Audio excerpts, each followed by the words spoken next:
Sir నమస్తే అండి. ఏం పేరు మీ పేరు? బాబురావు. బాబురావు గారు. మల్కాజ్గిరి. మల్కాజ్గిరి. ఓకే సార్, మల్కాజ్గిరిలో అంటే మల్కాజ్గిరి కాదు, టోటల్గా Hyderabad urban development of authority అంటే జిహెచ్ఎంసీ ఎన్నికలు రాబోతా ఉన్నాయి.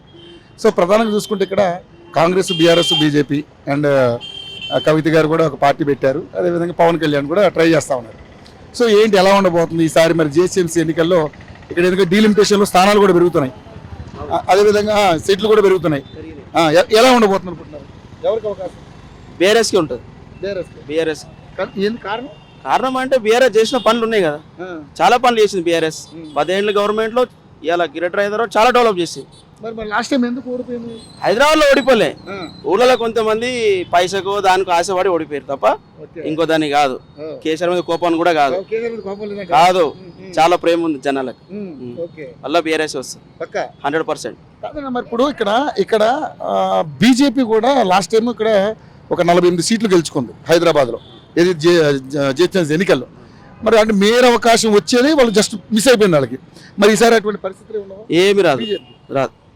ఎందుకని కారణం అంటే కారణం రాదు, ఏదో వచ్చినాయి అట్లా అప్పుడు ఇప్పుడు ఏం వచ్చే అవకాశం. అటువంటి పరిస్థితులు అంత మంచి పనులు చేసినాక ఎవరైనా వదిలేసి వేరేలో కొట్టేస్తారు. అంటే 8 ఎంపీ స్థానాలు, 8 ఎమ్మెల్యేలు గెలిచారు.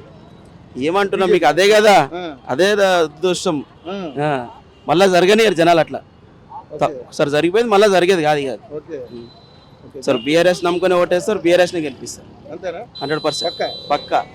ఇప్పుడు 10 ఏళ్ళు బీఆర్ఎస్ కి ఇచ్చారు అవకాశం, ఒక 5 ఏళ్ళు కాంగ్రెస్ కి ఇచ్చారు అవకాశం. ఏమైంది అంటే ఇప్పుడు బీజేపీకి ఇస్తే ఏంటి తప్పు ఏంటండి అనేది అవకాశం రాదంటారా?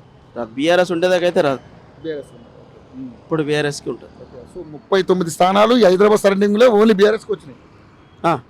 బీఆర్ఎస్ కి వచ్చినాయి, మళ్ళీ బీఆర్ఎస్ కి వస్తుంది. సో ఈసారి మేయర్ పీఠం బీఆర్ఎస్ 100%. డౌటే లేదు. ఎట్లా మరి ఇప్పుడు కాంగ్రెస్ పరిస్థితి ఎలా అనిపిస్తుంది? దళిద్రంగా ఉంది, చాలా దళిద్రంగా ఉంది. తిట్టునోడు లేడు ఎవరైనా. ఒకప్పుడు సీఎం తిట్టింది ఎవరైనా చూసారు? ఎవరైనా ఎవరు సీఎం తిట్టకపో, సామాన్య పీపుల్ కూడా సీఎం రోడ్ మీద బయట కూడా తిడుతారు. అసలు సీఎమా ఎవరు అనేది కూడా తెలియదు. 100% తప్ప. నా సీఎమే కాదు ఆయన, ఏదో అట్లా మేం కాదన్న, ఏదో దళిద్రం జరిగిపోయింది అంతే. అది అటు సీఎమే కాదు, ఏదో కొనుక్కుండు సీట్ కొనుక్కుండు అందరినీ సున్నం పెట్టి ఆ సీట్ కొనుక్కుండు అంతే. సో మరి ఏంటి మరి పథకాలు కూడా ఏం అందుతలేదా? ఎక్కడ పథకాలు ఉన్నాయి? ఏం పథకాలు ఉన్నాయి అన్న? ఏం గ్యారంటీ? 6 గ్యారంటీ 420 ఆడే, 420 420 ఆడే, అంత ఇంకేం లేదు. ఏం వచ్చినాయి? బస్ ఫ్రీ అంటున్నాడు. ఇక బస్ ఫ్రీ పెట్టిండు, తర్వాత తెలుస్తాయి. ఒకటి బస్సు మూల పడతా ఉన్నాయి, మరి ఎవరు చెప్పాలా రేపు? అది అంతే కదా. ఫ్రీ ఎందుకు పెట్టాలన్నా? సబ్సిడీ పెట్టాలా? గరీబోళ్ళు సర్వే చేసి నిజంగా గరీబోడు అంటే వాన్ పెట్టాలా? ఇది ఎవరు పెట్టమన్నారు? ఇవన్నీ ఉన్నోనికి వదిలితే లేనోనికి ఏం రావు. మళ్ళా బ్రోకర్ దందలే నడుస్తాయి లోపటాన్ని. సో రైతులకి ఎలా ఉంది? రైతులకి ఏముంది? రైతు బంధు అన్నాడు, 1 ఎకరాన్ని కూడా ఇస్తలేడు. రుణమాఫీ జరిగిందా? ఇవ్వని జరగలేడు. టక్క టింగ అన్న టింగలేదు, పొంగలేదు. ఎవరికి అయితే అన్న మాపి ఏడైంది కాలే కదా. చాలా మంది మాకు కూడా పొలాలు ఉన్నాయి, అందరికి ఉన్నాయి. ఇవ్వని కాలే, రుణమాఫీ కాలే. అసలు ఇది గవర్నమెంటే కాదన్న, అంటే టెంపరీ టైం పాస్ చేస్తారు అంతే. 5 ఏళ్ళు టైం పాస్ చేయడానికి వచ్చారు, వాళ్ళ ఫ్యామిలీ సంపాదించుకోవడానికి వచ్చారు అంతే. 200 యూనిట్ల కరెంట్ కూడా రావట్లేదు. ఏడో వస్తుంది, అవి కూడా ఒక్కొక్కటి పోతున్నాయి.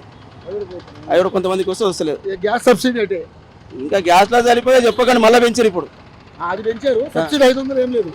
ఎక్కడ సబ్సిడీ లేదు, పాట లేదు. మళ్ళా లేడు ఆటోలోకి ఎంత 1500 2500 ఏది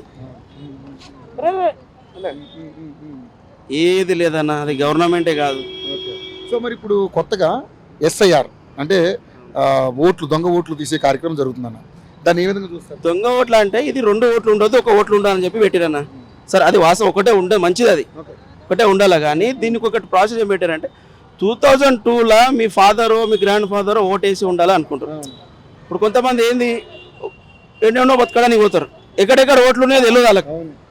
అప్పుడు చదువుకునే లేరు, వాళ్ళకి ఓటేసిన లేదు తెలియదు.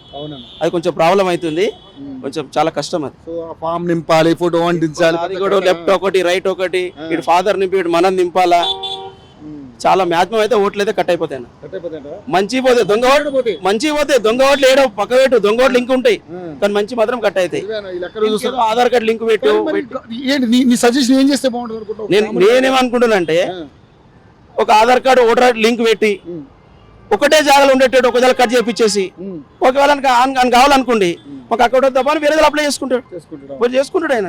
అట్లా పెడితే అయిపోతుంది కదా. ఇది కాదన్న, ఇది కాదు. ఇది మేము కూడా తిరుగుతున్నాం, మేము కూడా కొంతమంది తీసిస్తున్నాము. చాలా కష్టం. కొంతమంది తెలియని వాళ్ళు ఉంటారు, చదువుకోవాలి. తెలుస్తలేదన్న, తెలుస్తలేదు, ఎవరికి తెలుస్తలేదు. మేము తిరుగుతున్నాం, మాకే అర్థమైతలేదు సరిగా. సో అయితే మొత్తానికైతే ఈసారి పక్క బీఆర్ఎస్ అంటారు. 100% బీఆర్ఎస్ రావాలా, బీఆర్ఎస్ వస్తుంది. మరి కవితకి ఏం అవకాశం ఉంది? ఈ కవిత ఎవరు మేము మాట్లాడడం మాకు సంబంధం లేదు, మాకు ఓన్లీ కేసీఆర్ సంబంధం అంతే. మరి సరే కేసీఆర్ మీకు అభిమానం ఉండొచ్చు కానీ మరి పవన్ కళ్యాణ్ బీజేపీ ఇవన్నీ ఉండే అన్న. ఈ పొత్తు పెట్టుకుంటే ఇక ఇంకెక్కడ పొత్తు ఉంటాయి అన్న? ఏం పొత్తు పెట్టుకుంటే చెప్పు. ఆల్రెడీ ఉందిగా పొత్తాలకి. అలా అక్కడ ఉన్నది పొత్తు, ఆంధ్రాలో ఇక్కడ లేదుగా. పెట్టుకుంటా పెట్టుకొని మాకేం ఇవి ఉన్నాయిగా. అదే సీట్లు ఏమైనా పెరిగే అవకాశం ఉండదా? సీట్లు పెరిగినాయి, అవి పెరిగినాయి, వీళ్ళకి ఏమైనా వచ్చే అవకాశం ఉండదా? ఎన్ని 1, 2 వచ్చినా 3 వచ్చినా లాస్ట్ బీఆర్ఎస్ మాత్రం పక్క సీట్ మీద కూర్చుంటది అంతే. బల్దియా గడ్డ మీద బీఆర్ఎస్ జెండా ఎగురుతుంది ఎప్పటికైనా, 100% ఎగురుతుంది. సూపర్.